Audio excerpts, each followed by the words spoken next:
Shelley's the name that I respond to. I will eventually respond to Professor Kagan, but the synapses take a bit longer for that. It's not the name I immediately recognize. I have found that over the years, fewer and fewer students feel comfortable calling me Shelley. When I was young, it seemed to work. Now I'm gray and august. But as I say, Shelley, if you're comfortable with it, it's the name that I prefer to be called by.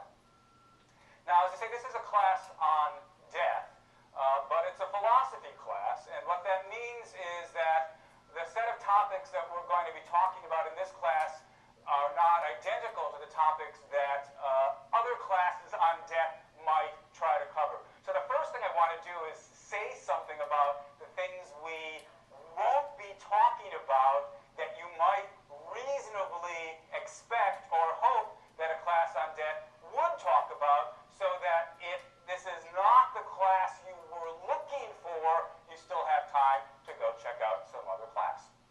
So here are some things that a class on death could cover that we won't talk about. And what I primarily have in mind are sort of psychological and sociological questions about the nature of death or the phenomenon of death. And so a class on death might well have a discussion of the process of dying and coming to reconcile yourself with the fact that you're going to die. Some of you may know about Elizabeth Kubler-Ross's discussion of the so-called 5 stages of dying. There's denial, and then there's anger, and then there's bargaining. I actually remember the 5 stages. We're not going to talk about that. Similarly, we're not going to talk about the funeral industry in America and how it rips off people, which it does, rips off people in their moments of grief and weakness and overcharges them for the various things that it offers. We're not going to talk about that. We're not going to talk about the process of grieving or bereavement. We're not going to talk about sociological attitudes that we have towards the dying in our culture and how we tend to try to keep the dying hidden from the rest of us. These are all perfectly important topics, but they're not, as I say, topics that we're going to be talking about in this class. So what will we talk about? Well, the things we'll talk about are philosophical questions that arise as we begin to think about the nature of death. Like this. Here's, in broad scope, half the class is going to be, the first half of the class is going to be metaphysics, for those of you who are familiar with the philosophical piece of jargon, and roughly half the class, the second half of the class, is going to be value theory. So the first half of the class is going to be concerned with questions about the nature of death. What happens when we die? Indeed, to get at that question, the first thing we're going to have to think about is, what are we? What kind of an entity is a person? In particular, do we have souls? And for this class, when I talk about a soul, what I'm going to mean is sort of a bit of philosophical jargon. I'm going to mean something immaterial, something distinct from our bodies. Do we have immaterial souls, something that might survive the death of our body? And if not, what does that imply about the nature of death? What kind of an event is death? What is it for me to survive? What would it mean for me to survive my death? What does it mean for me to survive tonight? That is, somebody's going to be here lecturing to the class on Thursday. Presumably that will be me. What is it for that person who's there on Thursday to be the same person as the person who's sitting here lecturing to you today? These are questions about the nature of personal identity. Pretty clearly, to think about death and continued existence and survival, we have to get clear about the nature of personal identity.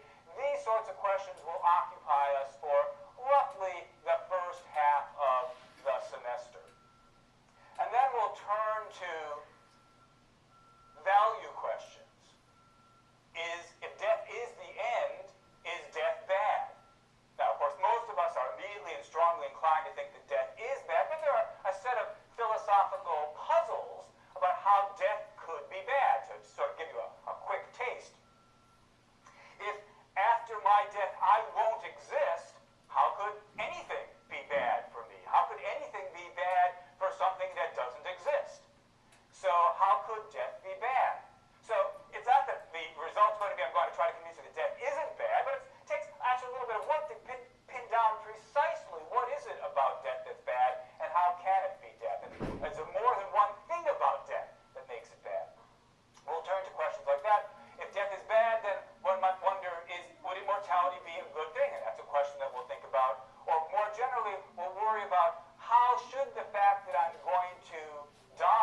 mortality and morality of suicide. So, roughly speaking, that's where we're going. First half of the class, metaphysics.